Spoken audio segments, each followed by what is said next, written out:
Let's now continue this discussion of objective and subjective market analysis. Now, the example I'm going to take you through now is one that sort of baffled and bamboozled the financial markets for many, many years. It's called the Alan Greenspan conundrum.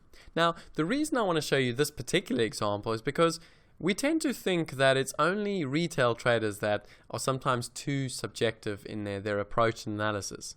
In this example, we're going to see, and I'm going to show you, how not just the new traders, but the financial gurus and the professionals made huge errors in their judgment about what the rates market should have done. More importantly, a lot of people lost a lot of money, and these are sometimes the professionals we rely on. What's the moral story? Remain objective as often as possible. Leave the subjectivity for people with deep pockets. You as a trader need to remain objective because that will help you develop an edge in the long run. So what was the Alan Greenspan conundrum about? Well, it's very simple. In 2005, former chairman of the Federal Reserve failed to understand why fixed income didn't respond as expected to the multiple rate hikes he had initiated in the previous year. In theory, higher interest rates would imply higher long-term rates.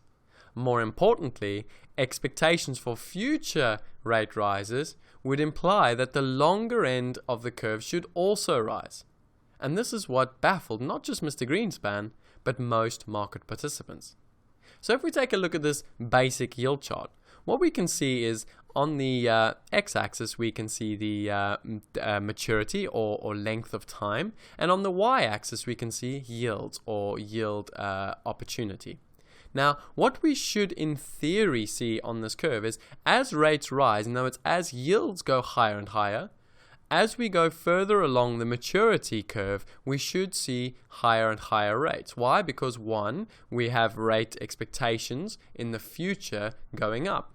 So this would imply we should have a steepening of the curve or a higher end of the curve. What actually occurred, and what we'll see a little bit later on, is that the curve actually went the opposite direction. And that was the conundrum.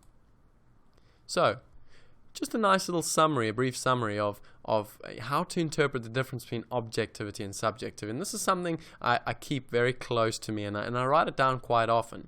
It's simple. If there are more buyers than sellers, prices will rise. That's fact-based objectivity. How those prices rise is a matter of subjective opinion. Write that down somewhere because that will ensure that you are always remaining as objective as possible with a little bit of subjective analysis. So, many institutions lost money. Why? Very simple. They became too subjective and forgot to impose their objective analysis. If you do this, you are going to land in trouble. Yes, of course, time and time again, you may get away with being very subjective. But remember, this is a long-term game. Get it right from the start. Be objective in your approach, objective in your analysis, objective in your execution. Subjectivity to develop your strategies and develop your edge.